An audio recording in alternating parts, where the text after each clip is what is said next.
RL Location Automobile. Pour toutes vos locations de voitures et utilitaires en Guadeloupe, faites appel à RL Location Automobile. Avec RL Location Automobile, réservez en toute tranquillité 7 jours sur 7, 24 heures sur 24. RL Location vous propose une large gamme de voitures et d'utilitaires au meilleur prix sur le site internet www.rl-location.com.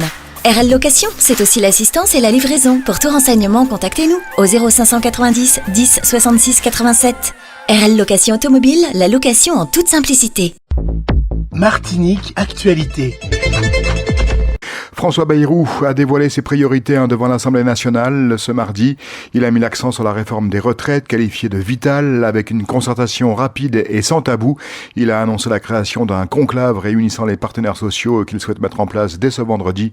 On écoute le Premier ministre. Je choisis donc de remettre ce sujet en chantier avec les partenaires sociaux pour un temps bref et dans des conditions transparentes, selon une méthode inédite et quelque peu radicale. La démarche s'appuiera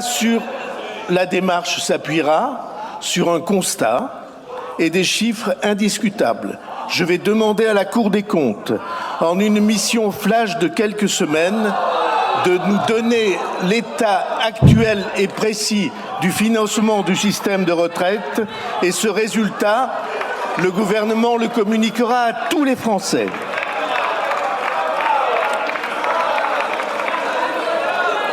La loi de 2023 a prévu que l'âge légal de départ passerait à 63 ans fin 2026. Une fenêtre de tir s'ouvre donc.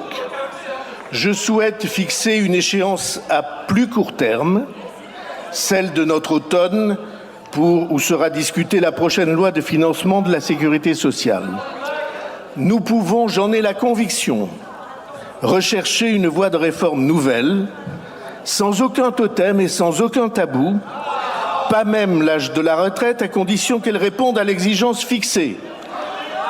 La seule exigence fixée est que nous ne pouvons pas laisser dégrader l'équilibre financier que nous cherchons et sur lequel presque tout le monde s'accorde. Ce serait une faute impardonnable contre notre pays.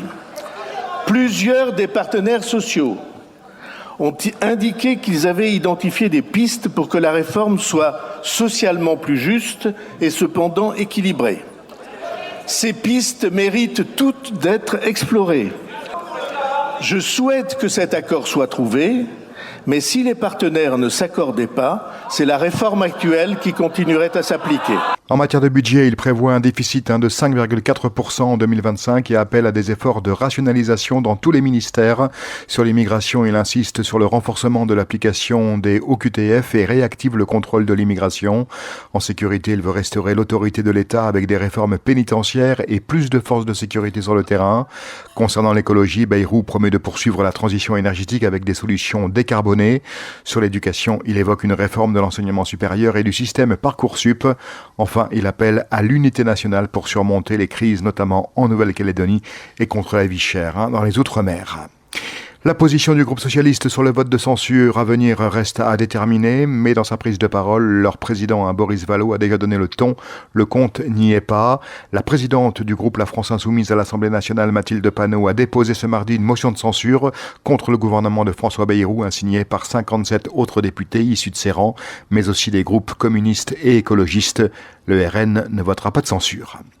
Le Sénat a voté ce mardi dans la foulée du discours de politique de François Bayrou la prolongation de l'utilisation des tickets restaurants pour les courses alimentaires au supermarché jusqu'en décembre 2026. Cette mesure permettra à nouveau d'acheter des produits comme des pâtes, de la farine, du beurre ou de la viande en grande surface.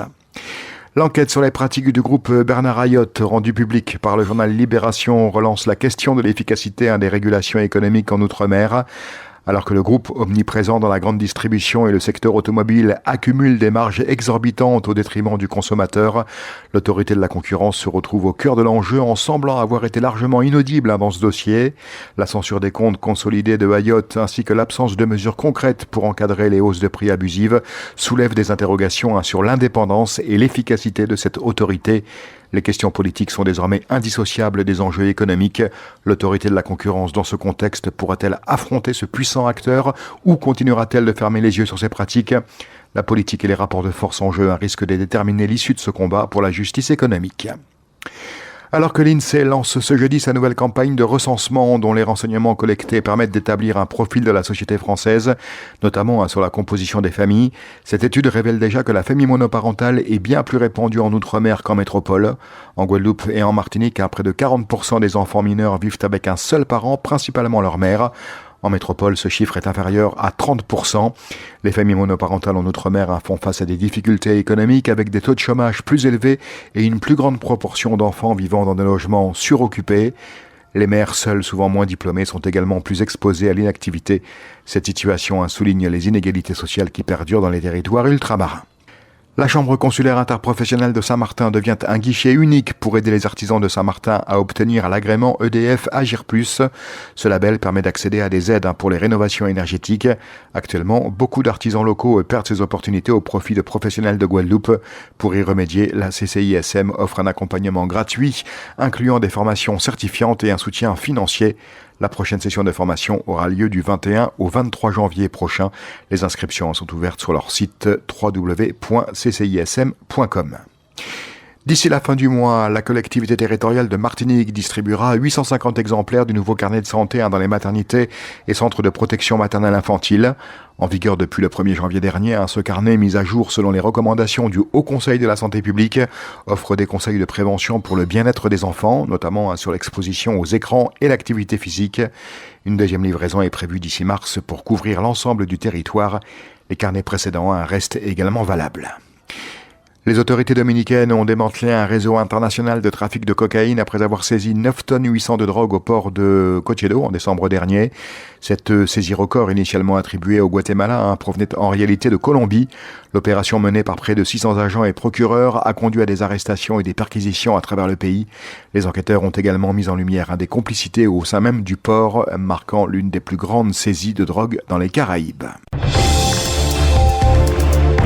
Culture, la 6e édition du festival Fenêtre sur Haïti a débuté hier à Tropicatrium et se poursuit jusqu'au 31 janvier. Au programme exposition, films, conférences et masterclass. L'exposition Iris Geneviève Lins, moderniste haïtienne, est à découvrir jusqu'au 31 janvier dans le hall Christiane et Lapierre. Le festival met à l'honneur la création contemporaine haïtienne en soulignant la résilience du peuple haïtien face aux crises. Un hommage à la culture haïtienne à travers les œuvres des artistes locaux et de la diaspora. Parmi les projections de films, on retrouve Carnaval et Le Dernier Repas. Le festival propose également une conférence sur la place des femmes dans l'histoire de l'art haïtien le 17 janvier, ainsi qu'une masterclass de James Germain sur les techniques vocales du 15 au 17 janvier.